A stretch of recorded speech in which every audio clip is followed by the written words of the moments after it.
after 25 years of apostolic and prophetic ministry in over 25 nations, God is sending me predominantly now to go into Israel. And our prayers are having an effect. Things are beginning to happen in other places, the Middle East especially, and Israel and Jerusalem especially. But our humanism is affecting those nations as well. And that's sad, because our Christianity should be affecting these nations more than humanism and secular philosophies. You know, it wasn't just but a few weeks ago that laws were passed here in the United States in our Supreme Court exalting homosexuality and same-sex marriage and lesbianism, and it's already being exported to other nations. And it's saddening to realize that people are taking symbols that belong to God and exchanging them for the values that belong to them. Folks, it shouldn't be this way.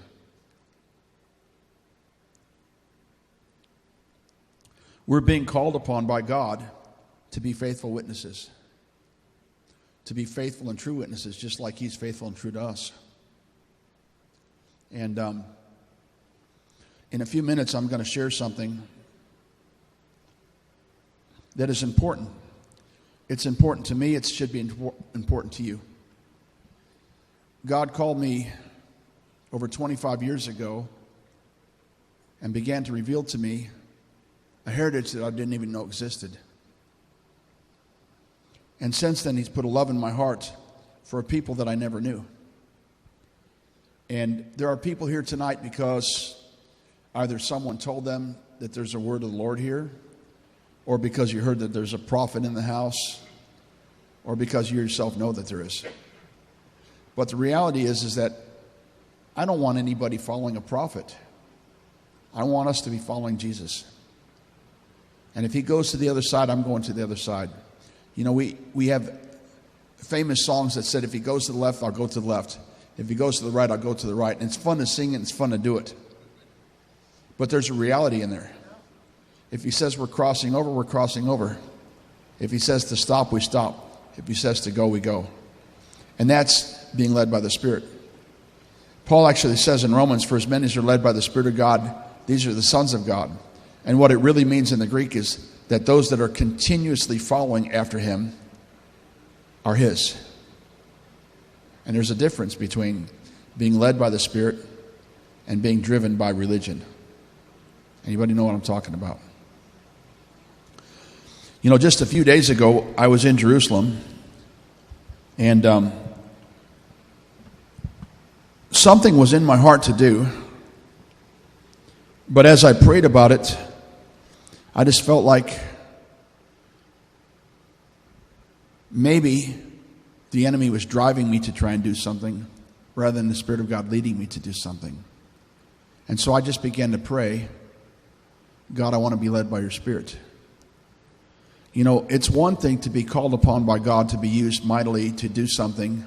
It's another thing to walk into it foolishly. Paul, as an apostle, was being led by the Spirit of God. And every city that he went into, they prophesied to him, you know, that he was going to be in bondage, that he was going to be hurt, he was going to be in chains. And he finally turned around and said, what are you doing trying to break my heart by these words that you speak? I know what my lot is, and I know where I'm going. And I'm doing this of my own free will. The prophets prophesied to him, thus says the Lord who owns this belt, you're going to be in bondage. He said, don't go breaking my heart. I know where I'm going. Folks, we know where we're going. There are some people that are going in the right direction. There are some people that are going in the wrong direction. Some people are running into the Spirit of God, and some people are running from the Spirit of God. But I have a feeling that if you're like me, you're still going to run into him, even if you're running from him. I ran from him for a long time, and I ran right into him. Because he's ahead of us and he's behind us. A few weeks ago, I felt led to go up on the Temple Mount to pray. Now, I don't know if people know anything about the Temple Mount in these days, but it's not the same as it was just 5 years ago or 6 years ago or 8 years ago. They've passed laws now that if a Jew goes up on the Temple Mount and even begins to move his lips, he can be arrested. If you begin to try and represent Judaism up on the Temple Mount, you can be stoned. And there are people there that are ready to do it.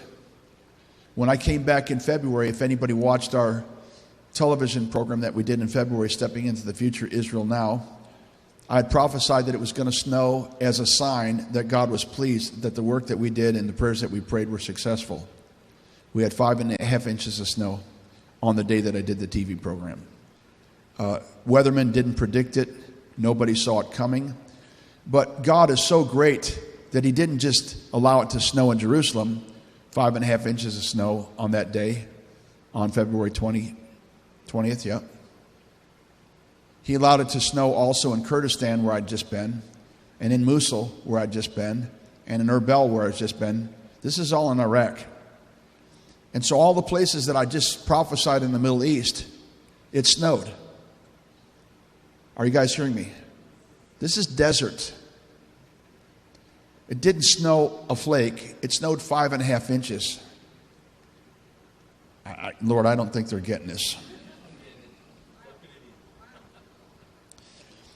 I prophesied that God said out of Proverbs 25:13, like the cold of snow in the time of harvest is a faithful messenger who refreshes the king's heart. And that our words were going to be pleasing to the king, and then he was going to bring a refreshing snow. He brought a refreshing snow. Proverbs 25:13. And so I was there just February 14th. I prophesied that the nation of Israel was going to bring home all of the dispersed from other nations. On February 15th, on Sunday, Benjamin Netanyahu got into the Knesset on Sunday, which is the first day of their week, and they voted to spend $42 million to bring home the dispersed Jews from around the world. Less than 24 hours after I prayed it, prophesied it, it took place. I prophesied that it would bring together a great joy at the Western Wall, at the Wailing Wall, and over 500 people on that Thursday afternoon spontaneously started dancing. It just doesn't happen. When I felt to go up on the Temple Mount this last week with the American flag and with the Israeli flag, in my time of prayer, God said, I want you to go up on the wall and blow the shofar. So I said, okay, Lord, it's not the same as going on the Temple Mount. But God said, if you go on the Temple Mount, you'll be stoned. His words, not mine. I said, okay, Lord, so what I felt to do last week, you're telling me not to do. So therefore, I can't go by my feelings. I have to go by your word. Are you guys hearing me? Now, it was a wise choice, because the man who went up there today and waved the Israeli flag got stoned. Are you guys hearing me? Now, I went up there and blew the shofar last Thursday, carrying both the American flag and the Israeli flag on the wall, on the southern wall, behind the Temple Mount, as I prophesied that God was going to take back possession of the ground that Abraham offered up Isaac as a sacrifice. And folks, you just have to know that we're in that season right now. We're in that season where what we prophesy is going to take place, but we have to know that those who know their God are going to do great exploits. Amen? If you weren't here last night, then you don't know this, but God told me on Sunday night just to rest in Him, and I'll just tell you exactly what He said. He said, if you'll rest in me, I'll just take care of everything. If you rest in me, I'll just do it all. Now, I don't know about you, but I'd rather have God do it all than to stress over it all. Anybody know what I'm talking about? On Sunday night, still jet lagged from Thursday, traveling 35 hours from Israel, I came in here on Friday and ministered, and I thought, wow, I made it through pretty good. Not much jet lag. Saturday night, not much jet lag. Sunday night, jet lag. Now, if you know my travels, I travel about 320 days a year for 19 years in 25 nations, and so I live in an airplane. You know what I'm saying? I don't know if they know what I'm saying, God. I clean out airplane bathrooms for a living because they're filthy and they're disgusting, and if you've got to live on an airplane, you want them clean. Somebody told me one day, they said, don't tell me your convictions. I don't want your convictions. And I said, what do you mean? They said, Joyce Myers said that, that she couldn't go past shopping carts in the parking lot anymore. And she said, when I heard it, I was convicted. Now I got to pick up all the shopping carts and bring them in. Said Joyce got convicted for kicking ice underneath the ice machine. And now I've got to get down there and pick up ice under the ice machines at hotels. So don't tell me that you clean bathrooms on the airplane. Well, you know what? I've done worse. I worked in the sewer. I worked as a trash man. I've cleaned up some places that people wouldn't want to be in. I've done some things. So when I get on an airplane and it's just not clean, then I clean it. And that's just my conviction, People sometimes don't know how to take me. So just take me with a grain of salt and become the salt of the earth. By Sunday night, I was jet-lagged. I was tired. It's not just a couple of time zone changes. It's not coming from the East Coast to Kansas City. It's not just 2 hours. It's 14 hours. Then start traveling into Australia and going around the world. And I traveled from Detroit to Hawaii, to Sydney, to Brisbane, to Newcastle, back to Brisbane, back to Sydney, to Hawaii, to Detroit, to Amsterdam, to Johannesburg, to Windhoek, Namibia, to Walvis Bay, back to Windhoek, back to South Africa, back to Amsterdam, back to Detroit, back to Hawaii, back to Sydney, back to Brisbane. And I did that 8 times in one summer. That's around the world, folks. That's chaos. So when I talk about jet lag, it's not just that I was a little tired. It's a real deal, And so Sunday night, I left this place. My eyes were burning, my feet were dragging, and I just couldn't wait to go and lay down. Got back and got this real spark of fire from somewhere. You get that after you preach. And so I kept thinking Sunday night, I'm just going to go and lay down, and I'll just get some sleep, and I'll catch up on my sleep, and I'll be cool as beans on Monday. Well, Jehovah Sneaky had another plan.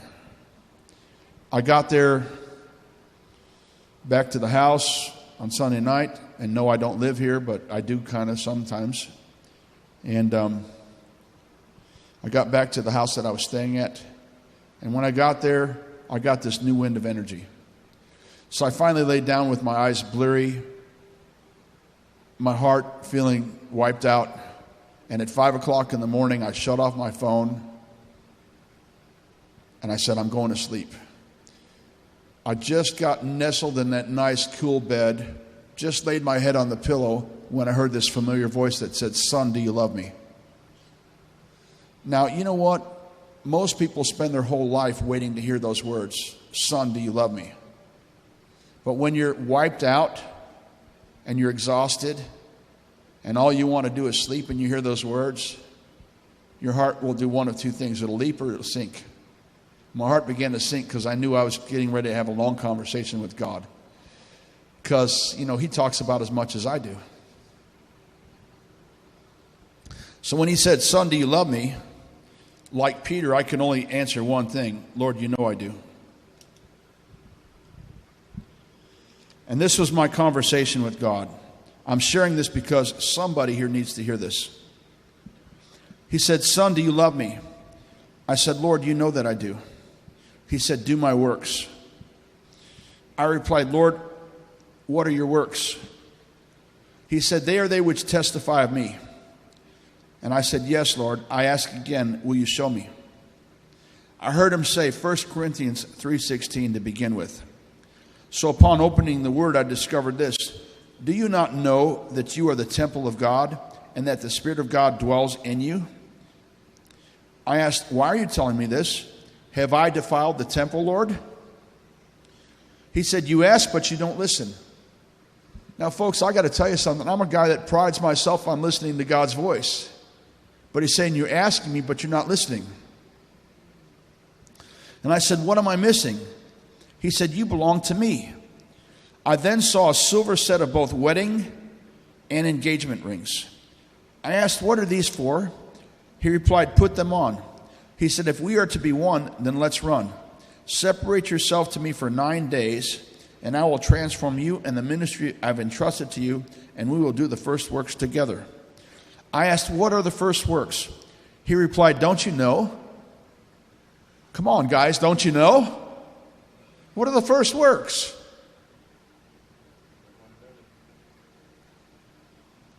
I said, please remind me. He said, they are to love one another as I have loved you. A new commandment I give to you, that you love one another as I have loved you, that you also love one another. John 13:34. And I said, Lord, have I not loved? I asked. He replied, we're starting over. From this place of love, you will care for yourself now. You will preserve the gift of life I've given you by loving yourself. You've been spending yourself faster than it can regenerate itself. I created you to regenerate your cells, your organs, your blood, for it is life. You're overdrawn in your account. He said, spend less and save more. He said, rest well. I will regenerate as I watch over you. In these 9 days, give me which is now mine.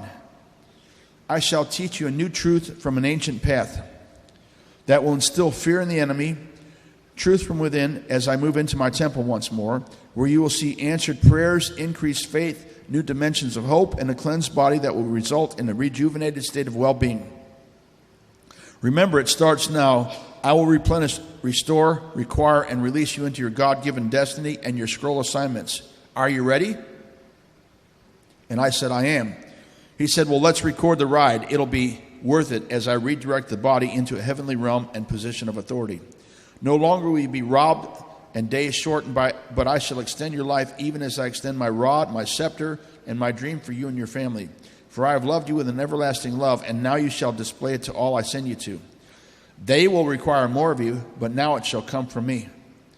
God was saying more people are going to come to you to grab hold of something from you, but now it's going to come from me and not from you. Does anybody understand what I'm saying? All right, both of you do. That's so awesome when there's so many people in this room and 2 people respond.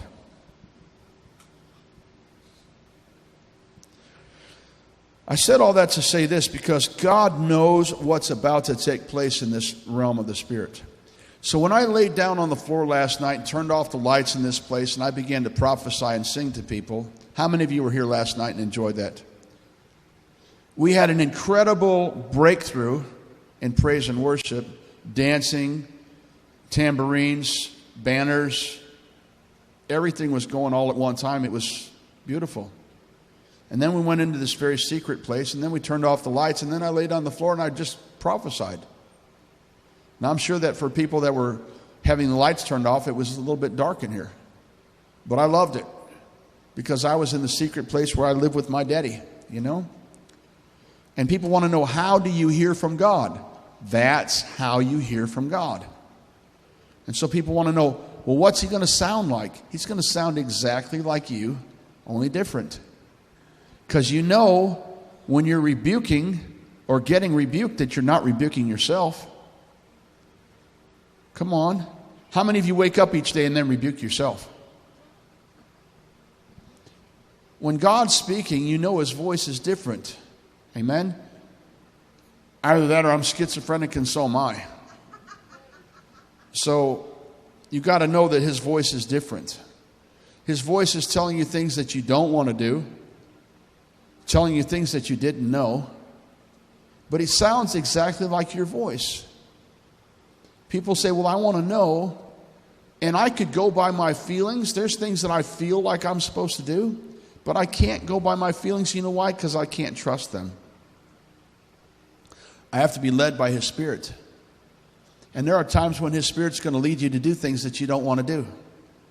There's times that God's Spirit is going to lead you to say things that you don't want to say. There's times when God's Spirit's going to ask you to do something that you absolutely are horrified to do.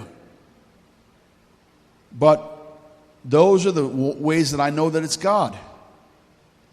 If I'm in a grocery store and I hear a voice that said, go minister to that woman, and I know that I don't want to go minister to that woman, then I pretty much have to figure out that this must be God, because I know I don't want to do it. And if I don't want to do it, and the voice is asking me to do it, and it lines up with the word, then I probably should do it. Does anybody know what I'm talking about?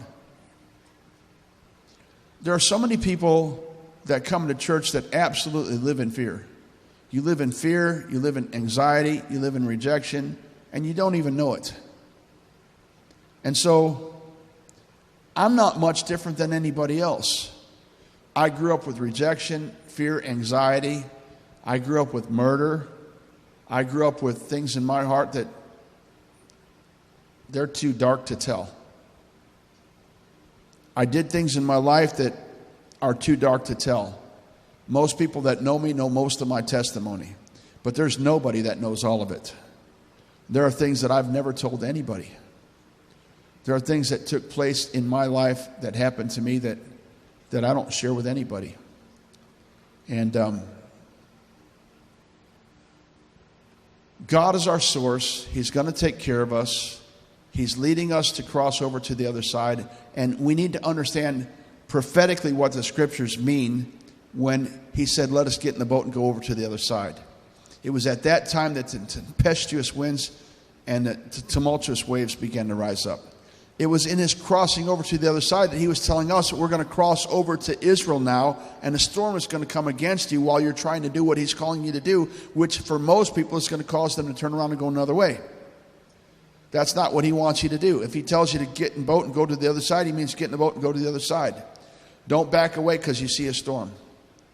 I can't tell you how many times I've had an AK-47 stuck in my face. I can't tell you how many times I've had a Tech 9 stuck in my face or stuck to my chest while I was on a ministry trip. A trip that God led me on. And I'm not going to back away. When God asked me a few weeks ago to go into Israel and prophesy, I'm all ears for it. And like I said, I kept feeling like I was supposed to go someplace, but as I prayed, God was changing that to do it another place. Well, now I know why. It's because the man who went up there and did what I was feeling led to do was nearly killed today. And that matched up with a dream that my friend had, that I was going to be struck in the head with a rock and die. Now, guess what? People would think, oh man, you don't want to get struck in the head with a rock and die. You know what? I'm not you. I'd kind of love it for it to happen because it means I could leave some of you behind.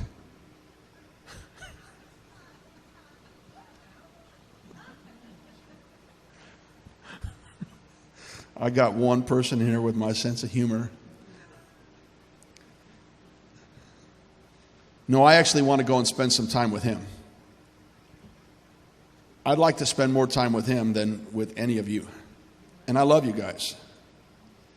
But I've been with him there, and I've been with some of you here, and he's better. You know, Paul had a choice. He said, I have a choice whether I leave my body or stay. And he said, I'm not sure which I'm going to choose. But in the end, he chose to stay. He said to be absent from the body and be present with the Lord is good. But the choice that he made was to stay here because he knew that he wanted to see Christ formed in us. And so, God had been calling me for over 20 years to prepare for Israel with revelation knowledge that most people in the earth have never seen, they've never heard, they've never known. And I've been eating it, living it, drinking it, breathing it, and speaking it nearly every day for over 20 years. And people still look at me like I'm crazy. It's only because your eyes haven't been open to see the fullness of what it is yet. And when your eyes are open to see it, you're going to go, duh, I should have had a V8.